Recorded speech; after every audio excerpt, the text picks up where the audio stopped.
Most people in Hillridge didn't think twice about Mrs. Ella. She was the kind of person you'd pass in the grocery store and maybe nod at, maybe not. Always neat, always quiet, always alone. She worked at the public library, a tiny brick building, on Main Street that still smelled like old paper and lemon polish.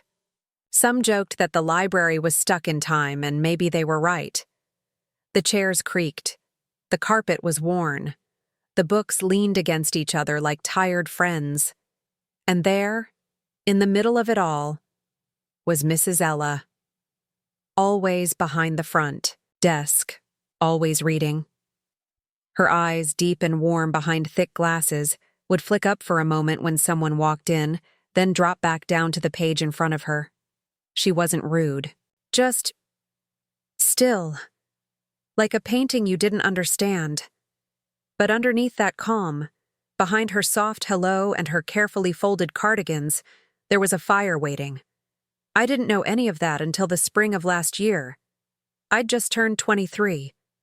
I was going through a rough patch, working part-time, drifting through days that all felt the same. I'd started going to the library again, more out of habit than anything. I didn't even think Mrs. Ella noticed me. She barely looked up when I returned my overdue books. But then, one day, she did. She stopped me as I turned to leave and said, "Would you like to try something different?" I blinked. Like what? She handed me a book. Thick, heavy, no flashy title. The cover was plain brown, just a small note taped to the front in her careful handwriting. This story helped me breathe. Maybe it'll do the same for you.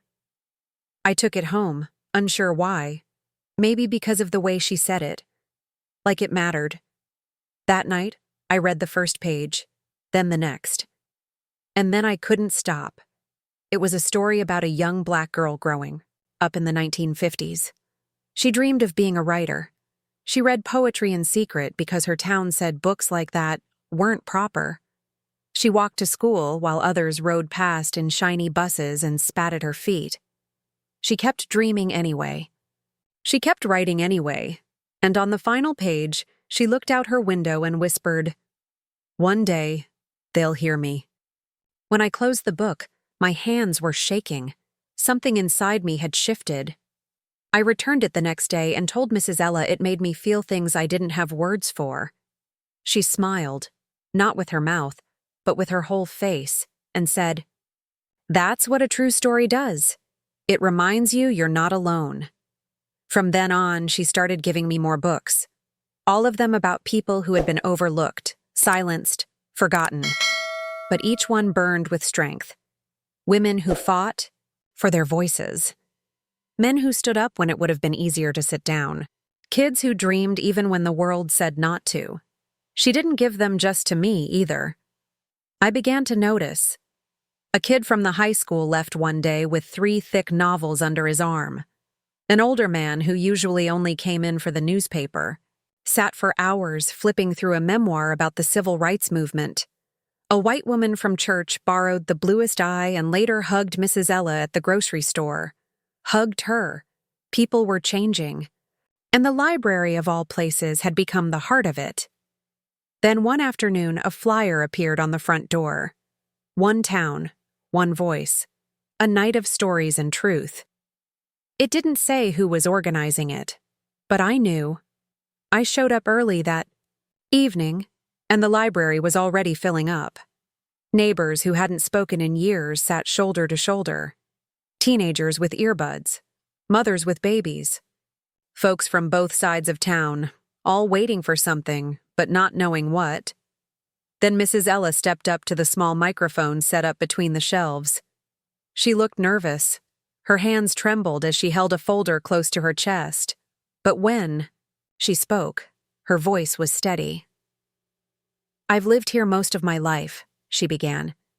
"And for most of it, I've been quiet." She opened the folder and began to read. It was her story.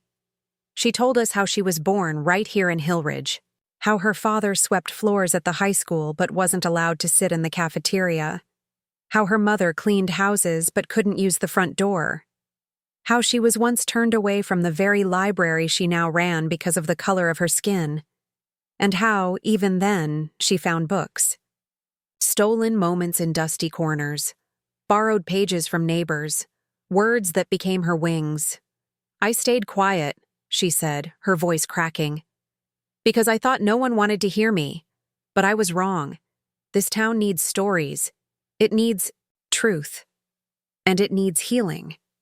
And healing doesn't start with silence." She paused, then read one final sentence from a book I recognized, the same book she first gave me. "They'll hear me one day." She looked up. "Today is that day." No one clapped, not right away. There was just silence. Heavy, real silence. The kind that holds space for truth. Then someone stood. Then another. And then, slowly, the entire room rose to their feet. From that night on, Hillridge was never quite the same. The library became more than a place for books. It became a place for voices. People came to share their stories, first nervously, then with pride. A shelf was added, just for local writers. History nights were held for folks to talk about the parts of town no one used to mention. And in the center of it all was Mrs. Ella, still behind the desk, still smiling softly, still handing out books like seeds. She was never just the librarian. She was the quiet heartbeat of our town, steady and unnoticed, until the moment we realized she'd been holding all the pieces we didn't know were missing. She was the spark, the one who lit a fire in Hillridge, not with anger or noise, but with truth, with books passed hand to hand, with conversations that made us uncomfortable in the best way, with stories that opened wounds we'd all been pretending weren't there, and then helped us begin to heal. She didn't shout to be heard. She didn't demand anything. She just kept showing up, day after day, book after book. She trusted that the right words, given at the right time, could do what years of silence never could. She reminded us that change doesn't always look loud. Sometimes it looks like a soft voice reading from a page. Sometimes it looks like a trembling hand offering a story that hurts to tell. Sometimes it looks like a woman who spent most of her life being overlooked, finally stepping into the light and saying, "This is who I am. This is where I've been. This is what matters." And that night, when she closed the folder and looked out at all of us standing there, I swear something in the room shifted. It was like a weight had lifted, like we had all just witnessed something sacred. A moment of truth we couldn't unhear, unsee, or forget. She didn't say anything else. She just stood there quietly, tears in her eyes, hands resting gently on the podium. But I could tell. In her face, there was peace. Not the quiet kind that hides pain, but the deep, solid kind that comes when you finally know you've been heard. That your voice mattered, that you made a difference. And in that moment, Mrs. Ella wasn't just the librarian. She was our teacher, our elder, our guide. She was the story that changed us. Forever.